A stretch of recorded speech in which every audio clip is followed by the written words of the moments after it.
প্রিয় বন্ধুরা, প্রীতি, সালাম এবং শুভেচ্ছা নেবেন। অবশেষে প্রায় সপ্তাহখানেকের চীন সফর শেষে বাংলাদেশে ফিরেছেন আমাদের সেনাপ্রধান জেনারেল ওয়াকার খান। তার এই চীন সফর নিয়ে কিন্তু ব্যাপক কৌতূহল ছিল অনেকেরই মধ্যে, যে বিশেষ করে যে মুহূর্তে বাংলাদেশ মোটামুটি আমেরিকার একটা পুতুল হিসেবে পরিগণিত হচ্ছে, আমেরিকার কাছে নিজেদের সার্বভৌমত্ব বলা যায় এক ধরনের বিকিয়েই দিয়েছে, আমেরিকার সাথে একটা নন ডিসক্লোজার এগ্রিমেন্টের বাণিজ্য চুক্তি করেছে, সেই মুহূর্তে এই চায়না সফরটা ডেফিনেটলি আমাদের কাছে একটা গুরুত্ব বহন করে এই হিসেবে যে বাংলাদেশ যদি আমেরিকার পন্থী হয় এবং এই মুহূর্তে আমেরিকা এবং চায়নার সম্পর্কটা যথেষ্ট নাজুক, সেই মুহূর্তে আবার চায়নায় কেন যাচ্ছে? একই সাথে আমেরিকা এবং চায়নার বন্ধুত্ব কি বর্তমান বিদ্যমান পরিস্থিতিতে সম্ভব কিনা? আমরা আইএসপিআর এর যে প্রেস বিজ্ঞপ্তিটা দেখেছি, সেখানে লিখেছেন যে তিনি এই যে সপ্তাহখানেক চায়নায় ছিলেন, জেনারেল ওয়াকার কোথায় কোথায় গেছেন, কোথায় কোন অস্ত্র কারখানা পরিদর্শন করেছে, কোথায় কাদের সাথে দেখা করেছে যারা আমাদের বাংলাদেশ আর্মিকে ট্রেন আপ করে এই প্রযুক্তি আর্মসের বিষয়ে, এইসব কথা বলা হয়েছে। কিন্তু এটা এটা হলো পাবলিককে জানানোর জন্য, কিন্তু এর আড়ালেও অনেক ঘটনা ঘটেছে। খুব সংক্ষেপে আমি আজকে এটা বলবো যে চায়না তাকে একটা মেসেজ দিয়েছে, এবং আমি আগেও বলেছিলাম যে এখন আরআইসি হতে যাচ্ছে, রাশিয়া, ইন্ডিয়া, চায়নার একটা জোট হতে যাচ্ছে, এবং সেই জোটে আরো বিশ্বের বেশ কয়েকটা দেশ যুক্ত হবে বলেই ধারণা করা যাচ্ছে। তো সেই অবস্থায় এখন চায়না যা বলছে সেটা এককভাবে চায়নার নাকি সম্মিলিতভাবে এই তিন দেশের পক্ষ থেকে, সেটাও একটা বিষয়। কিন্তু চায়না খুব ক্লিয়ার বলেছে, আমার মনে হয় তিন দেশের পক্ষ থেকেও একই কথাই বলা হবে, যে চায়না বলেছে যে এই যে দক্ষিণ এশিয়া অঞ্চলে শান্তি বিনষ্ট হয়, এটা কোনো অবস্থাতেই চায়না চাইবে না, এবং এই অঞ্চলে একটা দীর্ঘমেয়াদী সহিংসতার বা দীর্ঘমেয়াদী সহিংস পরিস্থিতি যেন সৃষ্টি না হয়, সেই লক্ষ্যে বাংলাদেশ এবং চায়না একসাথে কাজ করতে চায়। It's very important. তার মানে এই বাংলাদেশ বা দক্ষিণ এশিয়ার এই অঞ্চলে একটা দীর্ঘমেয়াদী সহিংস পরিস্থিতির সৃষ্টি হওয়ার একটা সম্ভাবনা বা ঝুঁকি তৈরি হয়েছে। সেইটা কেন চায়না বলল? বাংলাদেশে যদি আপনি বিবেচনা করেন, আমাদের পাহাড়, রামু, এই টেকনাফের সীমান্ত এলাকা, অনেক জায়গা থেকেই কিন্তু বাংলাদেশের কার্যত তেমন নিয়ন্ত্রণ নেই। কোথাও বিচ্ছিন্নতাবাদী গোষ্ঠী, কোথাও এই কি আরাকান আর্মি, আবার এর মধ্যে আমেরিকান আর্মি এই মুহূর্তে বাংলাদেশে কত হাজার আছে এটা আমরা কেউ বলতে পারি না। শোনা যায় যে বেশ কয়েক হাজার আমেরিকান আর্মি বাংলাদেশে অবস্থান করছে।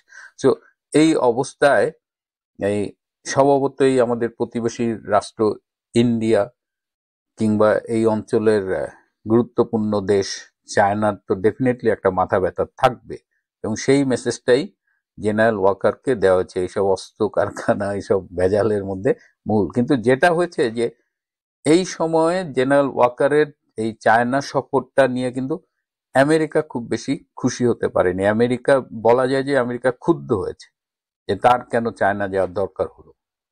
তো কেন জেনারেল ওয়াকার চায়না গেলেন, কোন হিসেবে? কারণ চায়না যে মেসেজটা দিয়েছে এইটা খুব স্বাভাবিক, এবং এটাই হবে। আমাদের বাংলাদেশকে কেন্দ্র করে আমেরিকা একদিকে থাকবে, আর বাকি তিনটা সুপার পাওয়ার যাদের কথা বললাম, রাশিয়া, ইন্ডিয়া, চায়না, তারা একদিকে থাকবে, এবং এই মাঝখানে বাংলাদেশ পড়ে এর কি অবস্থা হবে যাই না।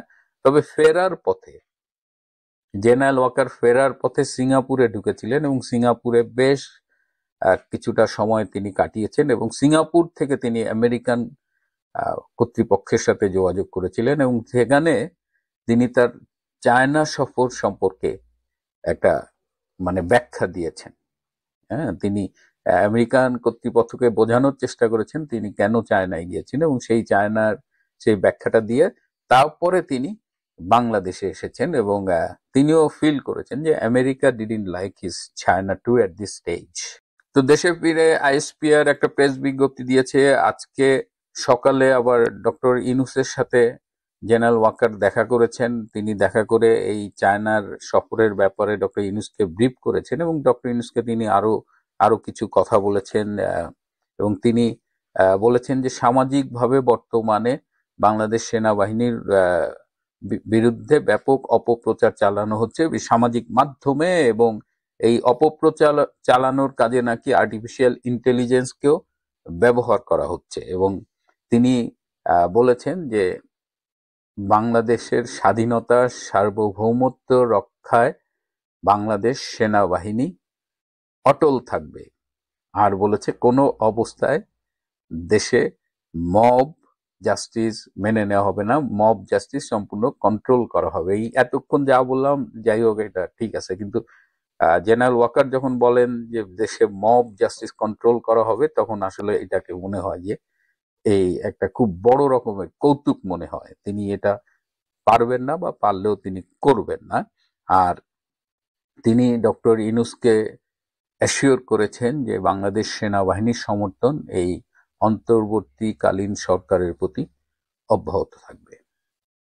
তো এই ছিল জেনারেল ওয়াকারের সফর, চীন সফর। অনেকেই জানতে চেয়েছিলেন, কিন্তু মেইন মেসেজ হলো চীন এই অঞ্চলে খুব ক্লিয়ার করে বলে দিয়েছে যে আমেরিকার সাথে তুমি ব্যবসা করো ঠিক আছে, কিন্তু এই অঞ্চলে আমেরিকার দাদাগিরি চীন মেনে নেবে না। আমি চীন, রাশিয়া এবং ভারত, আমার মনে হয় তারাও আমেরিকার বাংলাদেশের উপরে দাদাগিরি মেনে নেবে না। এবং আমেরিকার যে উদ্দেশ্য ডে বাই ডে স্পষ্ট হয়ে যাচ্ছে যে আমেরিকা বাংলাদেশটাকে একটা যুদ্ধকৃত মানে কনফ্লিক্ট জোন বানাতে চেয়ে আফ্রিকার দেশগুলোর মতো একটা অবস্থায় নিয়ে যাচ্ছে। এখানে জাতিসংঘ যে হিউম্যান রাইটস কমিশন অফিস করেছে, সেটা কিন্তু একটা ইন্ডিকেশন ছিল যে বাংলাদেশের অবস্থাটা খুব খারাপ হবে। এবং আপনারা দেখেছেন যে আমেরিকার প্রতি জঙ্গি হামলা, বাংলাদেশের জঙ্গিরা আমেরিকান স্থাপনা এবং কিছু মার্কিন ব্যক্তির উপরে জঙ্গি হামলার হুমকি দিয়েছে। সেই অবস্থায় আমেরিকা কিন্তু এগুলো নিয়ে একটা একটা স্পেশাল পুলিশের একটা স্পেশাল ফোর্স করবে দেখলাম। সেই ফোর্সটা শুধু আমেরিকান লোকজনদের নিরাপত্তা দেবে তা না, তারা বিরোধী দলীয় রাজনৈতিক মতামত দমনেও ব্যবহৃত হবে। এবং আফ্রিকার বিভিন্ন দেশে এই পুলিশের স্পেশাল ইউনিটটা আছে, তো সেই ইউনিটটাও বাংলাদেশে এখন করার চেষ্টা করা হচ্ছে। তার মানে বাংলাদেশটাকে আসলে আমেরিকা কোথায় নিয়ে যাচ্ছে? এই ইউনূস আমেরিকার দালালি করতে গিয়ে বাংলাদেশকে ক্রমশ অধঃপতনের দিকে নিয়ে যাচ্ছে। এবং এই অঞ্চলে আমেরিকা যদি এককভাবে মনে করে যে বাংলাদেশকে তারা নিয়ন্ত্রণ করবে, তাহলে সেটা সম্ভবত সম্ভব হবে না, এবং সেক্ষেত্রে আরো জটিলতা তৈরি হবে। সুতরাং আমাদের সতর্ক থাকতে হবে। বাংলাদেশ প্রেমিক যে শক্তিগুলো আছে, রাজনৈতিক দলগুলো আছে, তাদের হাতকে শক্তিশালী করতে হবে। এবং এই অঞ্চলে বাংলাদেশের মানে যে পররাষ্ট্রনীতি, সবার সাথে বন্ধুত্ব, কারোর সাথে শত্রুতা নয়, সেটি মেনে এগিয়ে যেতে হবে। আমেরিকা যদি মনে করে এইখানে এককভাবে দাদাগিরি করবে, তাহলে তাদের সে স্বপ্ন ভঙ্গ হতে বাধ্য। প্রিয় বন্ধুরা, আজ এ পর্যন্তই। ভালো থাকবেন, সুস্থ থাকবেন, তার চেয়েও জরুরি হলো নিরাপদে থাকবেন। সবাইকে অনেক ধন্যবাদ।